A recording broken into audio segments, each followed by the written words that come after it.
কৈলাসহরে ছাত্রীর রহস্যজনক মৃত্যু। কৈলাসহর জেলা কংগ্রেসের পক্ষ থেকে ডেপুটেশন। গত 11 জুলাই কৈলাসহর উত্তরাঞ্চলের এক মর্মান্তিক ও রহস্যজনক ঘটনাকে কেন্দ্র করে ব্যাপক চাঞ্চল্য সৃষ্টি হয়েছিল সংশ্লিষ্ট এলাকাতে।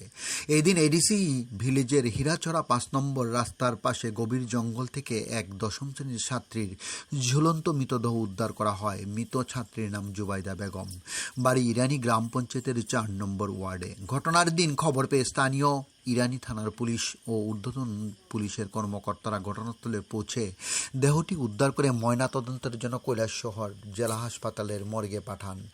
পরে পরিবারের উপস্থিতিতে শেষকৃত্য সম্পূর্ণ হলেও রহস্য কাটেনি। স্থানীয়দের মনে দানা বাঁধছে তীব্র সন্দেহ।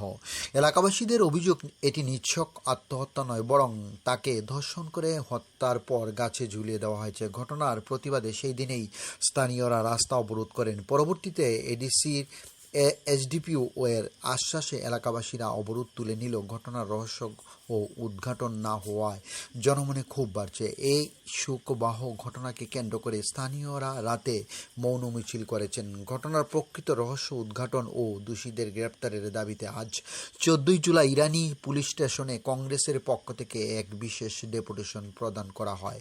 কংগ্রেস নেতৃবৃন্দের দাবি, অবিলম্বে ময়নাতদন্তের রিপোর্ট প্রকাশ করতে হবে এবং স্বচ্ছ ও সঠিক তদন্ত সাপেক্ষে প্রকৃত দোষীকে শনাক্ত করে দৃষ্টান্তমূলক শাস্তি নিশ্চিত করতে হবে। আজকের এই ডেপুটেশনে উপস্থিত ছিলেন কৈলাসহর জেলা কংগ্রেসের সভাপতি তথা গৌরনগর ব্লকের ভাইস চেয়ারম্যান মোহাম্মদ বদরুল জামান। এছাড়া ইরানি গ্রাম পঞ্চায়েতের প্রধান, মাগরুলি গ্রাম পঞ্চায়েতের প্রধান সহ কংগ্রেসের সম্মিলিত বিভিন্ন পঞ্চায়েতের প্রধান, উপপ্রধান ও বিপুল সংখ্যক কর্মী সমর্থক উপস্থিত ছিলেন।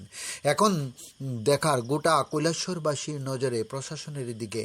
প্রশাসন কত দ্রুত এই ঘটনার জট খুলে প্রকৃত দোষীদের আইনের আওতায় আনতে পারে, সেদিকেই তাকিয়ে রয়েছে সর্বস্তরের কৈলাসহর এলাকার জনগণ। ডিউর রিপোর্ট, খোয়াই টাইমস বাংলা। হয় আমরা যেটা আশঙ্কা করছি যে কাউকে ছাড় দেওয়া হবে না, সবার বিরুদ্ধে কঠোর থেকে কঠোরতম সিদ্ধান্ত গ্রহণ করা হবে।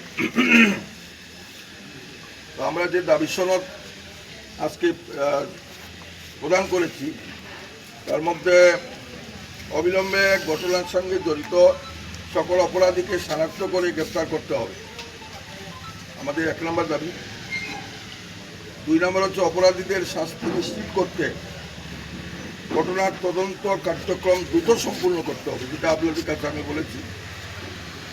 এবং যে পরিবারের ভিকটিম পরিবার, এই পরিবার এখন নিরাপত্তা অভাব বোধ করছেন, কেউ যাতে সেই অপরাধীদের পক্ষ থেকে যাতে তার বাড়িঘরে কোনো ধরনের আক্রমণ না করা হয়, সেই পরিবারকে নিরাপত্তা নিশ্চিত করার জন্য আমরা দাবি জানিয়েছি। এবং হীরাছড়ার যে এসপিও ক্যাম্প, এই ক্যাম্পকে